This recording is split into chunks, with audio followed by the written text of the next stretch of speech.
Last time we studied colligative properties. Okay, today we have some numerical problems related to colligative properties. Colligative properties क्या होती हैं? वो मैंने कहा था कि वो बेसिकली collective मीन जो कि collection मीन आप चीज़ों को कलेक्ट करते हैं. तो कलेक्ट किन बेसिस पे करते हैं? On the basis of numbers. कि आपके पास नंबर होता है ना, कलेक्ट करते हैं. सपोज आप कहते हैं कि कितने बंदों ने वैक्सीन लगवा ली, उसमें क्या होगा? Your response will be in numbers. Okay, उसके बाद आगे फिर आगे आप देखते हैं कि जो जल्दी मरना चाहते हैं उन्होंने काबू दिलाई, वो फिर नई स्टोरी है. ओके, तो नंबर्स, तो ये कॉलिगेटिव प्रॉपर्टीज को आपको याद रखना है with respect two numbers. Number of what? Number of solute particles in solution. और सॉल्यूशन कौन सा? dilute solution. ठीक है जी. कंसंट्रेटेड नहीं. अच्छा, कंसंट्रेटेड सॉल्यूशन कौन सा होता है? वो solution, this is actually concentrated solution is actually a relative term. Okay, दो चीजें हैं आपके पास, तो फिर आप उसको कहते हैं कि अगर एक में कंसंट्रेशन ग्रेटर है और दूसरे में कंसंट्रेशन कम है, तो जो कम वाला है उसको आप क्या कहेंगे? dilute solution. And rest other one will be the concentrated. हो सकता है after some days or some other times you are going to measure their concentration, और वो जो concentrated solution आपने रखा हुआ है उसके साथ कोई और पड़ा है, तो हो सकता है कि जो आपने एक और लिया उसकी कंसंट्रेशन उससे भी ज़्यादा हो. ठीक है, तो फिर उस in comparison to that one जो आपका पहले वाला है वो dilute माना है. ठीक है, फिर होती है एक मैक्सिमम कंसंट्रेशन. सपोज कि आप लैब में जाते हो तो आपको कहते, आप अक्सर कहते हो लैब में कोई लैब किया आपने सेपरेटली? हमारे इस कोर्स की नहीं, पहले जिंदगी में गई थी उसकी बात कर रहा हूँ. तो उसमें क्या होता है कि आपको लैब में जाते हो, आप कहते हैं कि अच्छा जी, लैब अटेंडेंट कहता है या टीचर कहता है जहाँ भी कंसंट्रेटेड सल्फ्यूरिक एसिड लेके हैं या कंसंट्रेटेड HCl लेके हैं, तो आप फिर क्या करेंगे? वो जो हाईली कंसंट्रेटेड फुली जो पड़ा होता है लैब में, आप वो ले आते हैं. ठीक है, वो आप अगर नाइट्रिक एसिड है तो वो तकरीबन 60% प्योर होता है, तो उसकी कंसंट्रेशन कुछ और होती है. अगर सल्फ्यूरिक एसिड है तो उसकी कुछ और होती है. हाईली जो सल्फ्यूरिक एसिड जो है वो 98% प्योर होता है, मिलता है आपको लैब में. इसी तरह हाइड्रोक्लोरिक एसिड है वो 37% होता है. तो उसकी अब अगर आप HCl कहा जाए ना कि जो लैब में पड़ा है मैक्सिमम वो कितने परसेंटेज प्योर होता है? 37%. तो उसकी मोलारिटी कितनी होती है? 12 मोलर. तो मैक्सिमम मोलारिटी उसकी 12 मोलर है, तो उसको आप कंसंट्रेटेड मान लेते हैं. बाकी उससे जो भी बनेगा वो क्या बनेगा? ठीक है, अब हो सकता है कि आफ्टर सम टाइम आपने 10 मोलर बनाया और साथ में 9 मोलर बना लिया, तो आप इन दोनों में से 9 molar is diluted one as compare to 10 molar. और कुछ टाइम के बाद आपने जो 3 मोलर बना लिया तो 3 molar is diluted then 9 molar. तो ये कौन सी है? ये रिलेटिव टर्म है. और फिर आपको जो 100% प्योर या जो लैब में आपको मिलता है वो डायरेक्ट कहते होते हैं कि बेटा this is the concentrated solution, mean कि उसकी जो जितना वो मैक्सिमम कंसंट्रेटेड हो सकता है वो बेसिकली एक किस्म का सैचुरेटेड सॉल्यूशन होता है. इसमें मैक्सिमम वो डिजॉल्व हो चुका होता है, फिर उसके ऊपर हम सुपर सैचुरेटेड में जाते हैं. ठीक है, तो अब सॉल्यूशन dilute सॉल्यूशन लेना है और फिर आपने सॉल्यूट, फिर आपने देखना है कि वो जो सॉल्वेंट है उसके जो सॉल्यूशन बना है उनके कॉलिगेटिव प्रॉपर्टीज, डिफरेंट प्रॉपर्टीज हैं, उन पर क्या इफेक्ट आता है किसका? With respect to number of solute particles. Okay, तो वो हमने देखा कि वेपर प्रेशर क्या होता है? वो लोअर हो जाता है. मतलब सॉल्वेंट है, सपोज ईथर है या एथेनॉल है या बेंजीन है, कोई भी आप ऑर्गेनिक सॉल्वेंट लेते हैं जो जल्दी जो आपके हाथ को ठंडक पहुंचाए, मतलब हाथ पे लगे ना, ये नेल पॉलिश उतारने के लिए आप क्या यूज़ करते हैं? थिनर यूज़ करते हैं ना. वो थोड़ा सा भी लगे तो आपको कूलिंग सी फील होती है. अच्छा, अब उसका मतलब है कि वो जल्दी वेपराइज हो जाता है, जो जितना आपको ज़्यादा कूलिंग दे. ओके, जो होती है vaporisation cause cooling cooling cooling. वो जितना जल्दी हो जाए वेपर बनेंगे तो वो आपको फ़ौरन जो ही रखते हैं। या ये जो नेपोलियन परफ्यूम होते हैं यूजली, उनमें एसीटोन की क्वांटिटी बहुत ज़्यादा होती है, तो वो भी जो ही आप लगाएं ना तो वो फ़ौरन आपको ठंडक लगती है, मीन की बॉडी को वो फील होता है कि ये कुछ।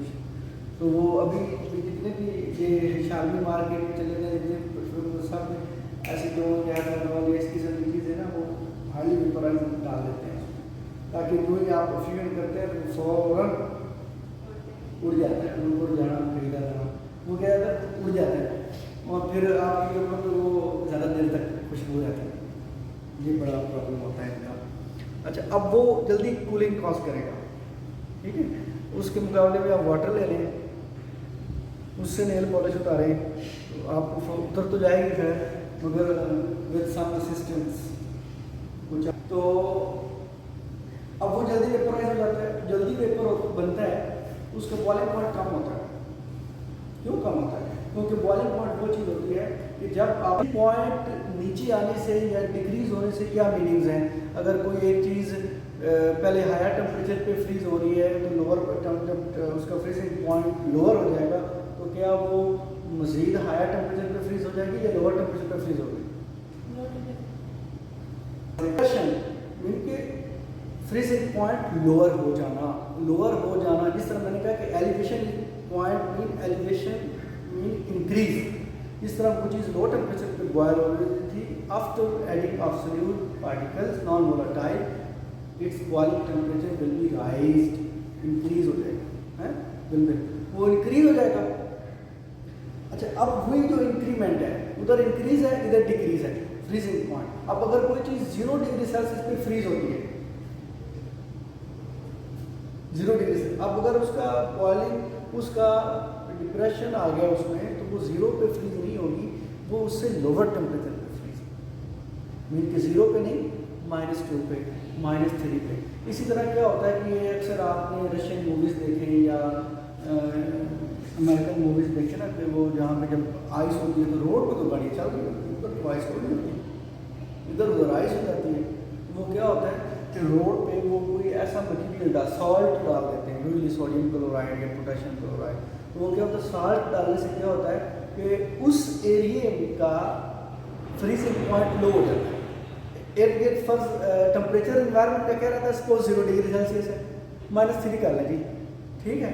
मगर जहाँ पर उन्होंने वो सल्यूट नॉन वोलेटाइल सल्यूट डाल दिया, सोडियम क्लोराइड या जस्ट चीज़ डाल दी, उस रीजन में वो उसका फ्रीजिंग पॉइंट लो हो गया। मीन क्या वहाँ वाला जो एरिया है वहाँ पे वो आइस जो है वो -3 पे नहीं बनेगी, उससे अगर लोअर टेम्परेचर एनवायरनमेंट का हुआ तब बनेगी, उस एग्जिस्टिंग टेम्परेचर पे नहीं बनेगी। तो ये इसकी बड़ी बेस्ट एग्जांपल है। दिस इज एक्चुअली डिप्रेशन, समझ आइए पॉइंट। तो दिस इज एक्चुअली डिप्रेशन। आपका एनवायरनमेंट सपोज के यहाँ पे कोई चीज़ 2 डिग्री सेल्सियस पे फ्रीज हो जाती है, ठीक है। यहाँ पे टेम्परेचर हमने काम करना है तो हम क्या करें कि ये चीज़ें जहाँ पे हैं यहाँ पे कुछ सॉल्ट वगैरह डाल दें आप, ठीक है। तो अब क्या होगा कि ये पेज पहले फ्रीज हुआ है, इसके ऊपर आप सॉल्ट डाल दें। अब इसके सराउंडिंग में टेम्परेचर तो वो -2 ही है, मगर जब सॉल्ट डालेंगे तो वो अब -2 पे फ्रीज नहीं होगा, ये वाला रीजन जो है ये -4 -6 -8 पे जाकर फ्रीज होगा। इसलिए ये आपको नज़र आता रहेगा, इस पे आप एक्टिविटी करते रहेंगे और सराउंडिंग में जो है वो आइस रहेगी, क्योंकि वो तो उसी टेम्परेचर पे है। हाँ, अगर थोड़ी देर बाद इस एनवायरनमेंट का टेम्परेचर -6 हो जाता है तो फिर ये भी फ्रीज हो जाएगी। आप समझ आया पॉइंट? तो ये होता है डिप्रेशन एंड फ्रीजिंग पॉइंट। इसलिए ये जो कुल्फियाँ लेके फिर रहे होते हैं ना रेडियो पे, कुल्फियाँ अच्छा लगता है, वो क्या ना आइसक्रीम या वो है, वो लेके जब फिर रहे होते हैं ना तो वो आपने देखा वो नमकीन सी साल्टी सी आपको फील होती है। वो क्यों? वो बेसिकली उसमें सोडियम क्लोराइड वो हुई कि आइस डाल के उसमें वो थोड़ा सा सोडियम क्लोराइड, ताकि वो लोअर टेम्परेचर पर फ्रीज हो और जल्दी फ्रीज हो जाए, इसलिए उसमें आइस सोडियम क्लोराइड वो साल्टी का जब वो निकालता है ना उसमें से वो कंटेनर जो कुल्फी की शेप का बना, तो उसके ऊपर भी कभी आप देखें तो वो नमक लगा होता है सॉल्ट। तो उसकी यही वजह होती है कि इनके टेम्परेचर जो भी है, इधर उधर उसने आइस लगाई होती है कंटेनर के अंदर आइस लगी होती है, तो आइस किस टेम्परेचर पे होती है, जब आप लोगों ने मुझे बताना है। अच्छा, अब वो आइस वहाँ पे है तो अंदर उसने वो सोडियम क्लोराइड, अब अंदर वाला हिस्सा को और ज़्यादा कूलिंग चाहिए टू बिकम फ्रोजन, ठीक है। तो इसलिए वो इधर को तो बड़ी गर्मी होती है मगर वहाँ पर कुल्फी आ रही होती है, ठीक है। ये चीज़ होती है। इसी तरह जब आप घरों में ये अक्सर माइन वगैरह कुल्फी रेफ्रिजरेटर में वो कोई मिल्क शेक बनाया उसको उसमें डाल के रख दिया कि वो थोड़ी देर बाद आइसक्रीम बने, उसमें भी अगर आपको सॉल्ट या कोई ऐसा केमिकल थोड़ा सा डाल दें तो वो और अच्छा बन जाता है, ठीक है। चलिए, तो अब इसी के रिलेटेड हमारे पास कुछ न्यूमेरिकल्स हैं, उसकी मैं प्रॉपर असाइनमेंट भी आपको दूंगा, मगर ये थोड़ा सा मैं आपको हिंट दे दूँ। उसमें क्या है कि पहले आपके पास क्या था, लोहे का वेपर प्रेशर, उसमें क्या था आपके पास, आप ये कहते हैं P1, P1 के सोल्यूशन का जो प्रेशर है वो X1 और P1 नॉट, ये P1 प्योर सॉल्वेंट है और X1 सॉल्वेंट के मोल फ्रैक्शन है। इसी तरह वो जब वो अपनी लोरिन डेल P निकाला था वो बेसिकली आपके पास X2 P1 आ रहा है, ठीक है ना। अच्छा, ये सॉल्वेंट का है, ये सल्यूट के मोल फ्रैक्शन होगी, मोल फ्रैक्शन आपको पता है कैसे निकालते हैं, तो और डेल P चेंज, क्योंकि वो लोरिंग होती है तो वो नेगेटिव में वैल्यू, नेगेटिव हो तो वो लोरिंग शो करता है, चेंज नेगेटिव हो तो वो क्या होती है डिक्रीज, चेंज पॉजिटिव हो तो इंक्रीज, ठीक है। जोहर कौन है आप में से है जोहर, उसका मैंने आज पेपर चेक किया पहला, वो कल तक हो जाएंगे चेक, उसके बड़े 25 मार्क्स हैं पूरे के पूरे, पता नहीं कहाँ से देख के लिखे, देख के लिखे है या नहीं, देख के तो क्या लिखा होगा, क्वेश्चन थोड़े से उल्टे ही, मतलब डायरेक्ट नेट से भी नहीं मिलने वाले थे, कुछ को मिला भी होगा नेट से। अच्छा, नेट पे सर्च करने के लिए पढ़ना पड़ता है, नेट पे सर्च किया तो सबसे 25 नहीं अभी तो वो एक ही चेक किया, मुश्किल नहीं थे, थोड़े टेढ़े किए हुए थे, एक मैंने यूँ करा। चलिए, अब depression elevation of boiling point के लिए क्या लिखा था आपने, ये था, ठीक है। अगर वीडियो सुनिए तो of depression of freezing point, ये एम क्या होता है, ये एम किसका सिंबल है, ये सिंबल खतरे का है, इस तरह से लिखा है मोलैलिटी, क्या होती है मोलैलिटी, और ये KF, ये molar freezing point constant, molar depression in freezing point constant, इसको क्रायोस्कोपिक भी कहते हैं, वो मैं बाद में लिखूंगा, और इसको इलियोस्कोपिक कहते हैं, और ये क्या होता है molar boiling point elevation constant, ठीक है। वो लेक्चर नहीं देखा होगा मुझे लग रहा है, ये वाला तो मैं भी पढ़ा रहा हूँ, वो वाला नहीं देखा। हाँ, तो इसकी वैल्यू भी आपको गिवन होती है, एलिवेशन ऑफ बॉइलिंग पॉइंट, ये चेंज डेल टी की जो चेंज होगी ये भी आपको गिवन होगी, और m क्या होता है, मोलैलिटी क्या होती है, number of moles over weight of solvent in kilogram, ठीक है। अगर उस वेट ऑफ सॉल्वेंट को मैं WS लिख देता हूँ, मगर ये आपने मेजर किस में करना है बेटा, किलोग्राम से, ठीक है। वो अगर ग्राम में है तो फिर उसको 1000 से मल्टीप्लाई करेंगे, अगर ग्राम में गिवन है तो किलोग्राम में बनाना है तो 1000 से डिवाइड करेंगे। अब n क्या होता है, नंबर ऑफ मोल्स, ये क्या होता है बेसिकली गिवन मास ओवर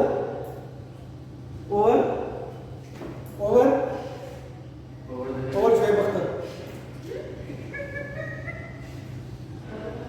वो वही ओवर कराता है फास्ट, ओवर जो वक्त, ओवर मोलर मास, मर जाओ वैक्सीन लगवा के। ये तो बड़ी सिंपल सी बात है, नंबर ऑफ मोल्स कैसे निकालने हैं आपने, ठीक है। मोलर मास और मॉलिक्यूलर मास में डिफरेंस क्या पता है,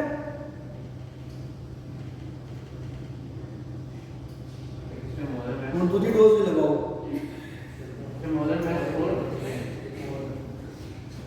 मोलर मास और मॉलिक्यूलर मास का डिफरेंस क्या पता है,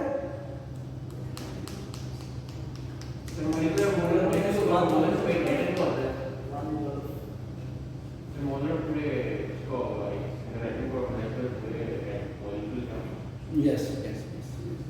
अच्छा, given weight over molar mass, तो इससे नंबर ऑफ मोल्स निकाल लेते हैं। इसको अगर मैं यहाँ लिखूँ तो ये n की जगह पे मैं क्या लिखूँगा, ठीक है। इसको फिर हम यूं भी लिख सकते हैं।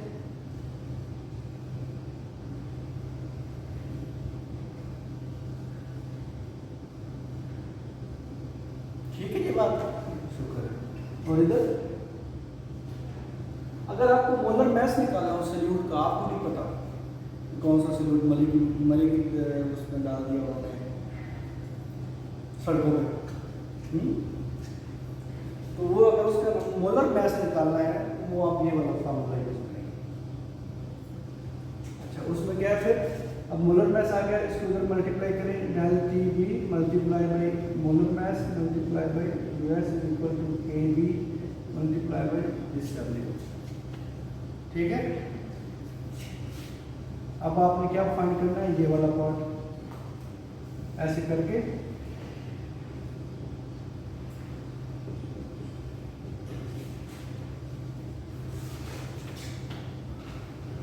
ये क्या है का वेट ऑफ सॉल्यूट और ये क्या वेट ऑफ सॉल्वेंट्स। अगर ये ग्राम्स में है तो उसको अपने किलोग्राम में कन्वर्ट करना, तो क्या करेंगे, डिवाइडेड बाय 1000। जब इधर डिवाइड हो रहा है तो ऊपर जाके क्या हो जाएगा,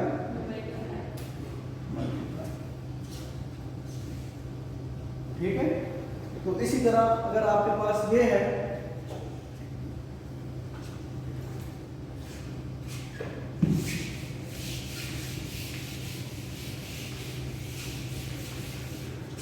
अब अगर फ्रीजिंग पॉइंट वाली बात करते हैं तो पहले T F change in freezing temperature is equal to A F multiply by वही। तो सेम आपने यहाँ पे भी कंसेप्ट यूज करना। तो एट टाइम अगर इससे मोलर मास निकालेंगे तो वो क्या आएगा,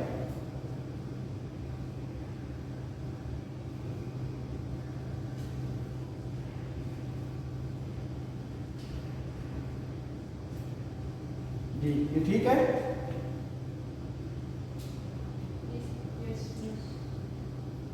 वहाँ पे TF है। हाँ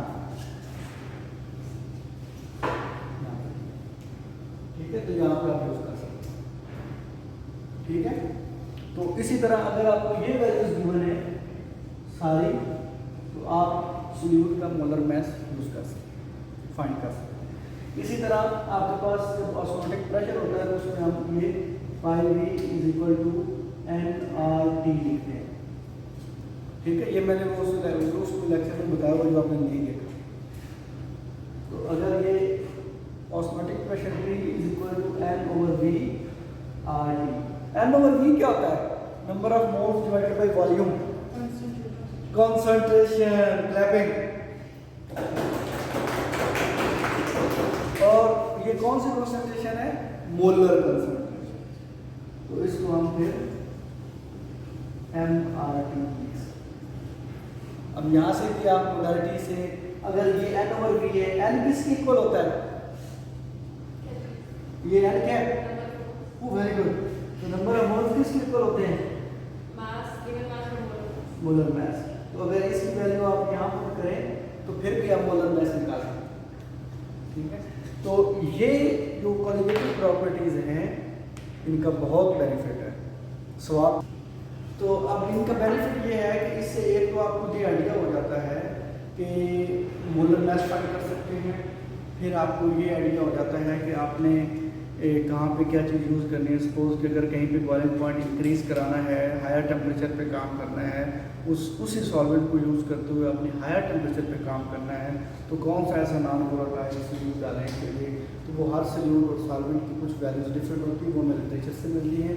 उनको लेके कैरी करके फिर हम वो अपना रिकॉर्ड जो हमारा अल्टीमेट पर्पज़ है उस तक पहुँच सकते हैं। और साथ में ये हमें मोलर मास की भी इंफॉर्मेशन देता है जो कि सॉल्यूट आप यूज़ कर सकते हैं। इसी तरह ये ऑस्मोसिस प्रोसेस क्या होता है कि इसमें दो डिफरेंट सॉल्यूशंस होंगे आपके पास, एक की कंसंट्रेशन हाई होगी, एक की कंसंट्रेशन लो होगी। तो सॉल्वेंट की कंसंट्रेशन इसमें लो होगी। दो सॉल्यूशन है, एक की कंसंट्रेशन ग्रेटर है, एक की कम है, लेस है। ठीक है, इसकी कंसंट्रेशन ग्रेटर है सॉल्यूशन की, और दूसरे में ये आपके पास एक सॉल्यूशन है जिसकी कंसंट्रेशन लेस है, रिलेटिवली लेस है, मीन कि एक डाइल्यूट सॉल्यूशन है और दूसरा कंसंट्रेटेड सॉल्यूशन है। तो सॉल्वेंट किस साइड से किधर मूव करेगा, डाइल्यूट टू कंसंट्रेटेड जाएगा या कंसंट्रेटेड टू सॉल्वेंट डाइल्यूट जाएगा?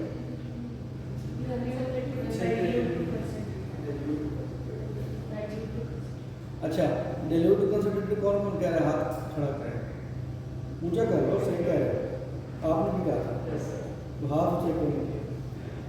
अच्छा, क्योंकि डाइल्यूट में सॉल्वेंट की कंसंट्रेशन ज़्यादा है,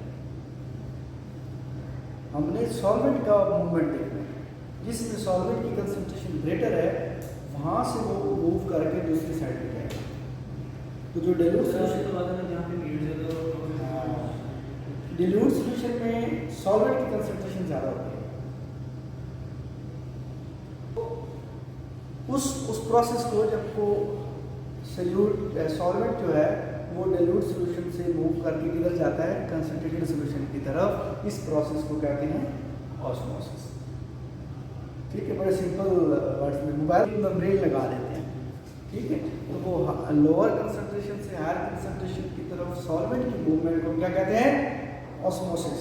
और इस काम को, इस कार्रवाई को रोकने के लिए जो प्रेशर दरकार होता है, जो प्रेशर चाहिए हमें, उसको कहते हैं ऑस्मोटिक प्रेशर। ठीक है, अब आप बुक से पढ़ेंगे तो यूँ पता चल जाएगा कि ऑस्मोटिक प्रेशर क्या होता है। Basically the pressure required to stop osmosis is called osmotic. तो ऑस्मोसिस किस वजह से हो रहा है? बेसिकली मूवमेंट ऑफ सॉल्वेंट की वजह से। तो आपने सॉल्वेंट की मूवमेंट को थ्रू दैट मेम्ब्रेन रोकना है। वो क्यों रोकना है, इसका बेनिफिट क्या है? वो ये रोकना इसलिए ताकि जो हमारा कंसंट्रेटेड सॉल्यूशन है वो डाइल्यूट ना हो जाए, या वो जो डाइल्यूट सॉल्यूशन है वो कंसंट्रेटेड ना हो जाए, क्योंकि सॉल्वेंट उधर से इधर आएगा तो वो कंसंट्रेटेड हो जाए। तो इन चीज़ों, और ये इसकी ज़रूरत हमें कब पड़ती है? जब हम अपने एक्सपेरिमेंट करते हैं, हमें कहीं पे भी ख़ास तौर पे ये आपका जो प्रेशर और ये ऑस्मोसिस और ये इस तरह ऑस्मोटिक प्रेशर, इसको फिर इसी तरह इस प्रोसेस को हम बहुत सारी टेक्निक्स में भी यूज़ करते हैं, इवेलुएशन के लिए यूज़ करते हैं, मटेरियल की कैरेक्टराइजेशन के लिए भी हम चीज़ों को यूज़ करते हैं। तो ये मैं आपको हर बच्चे को इंडिविजुअल कुछ न्यूमेरिकल्स हैं 10 to 20 होंगे, वो मैं आपको दे दूँगा, वो आपने सॉल्व करने होंगे, उसके प्रॉपर मार्क्स हैं, वो इंशाल्लाह जो ठीक करेगा, क्योंकि एक दूसरे की कॉपी नहीं करनी बेटा।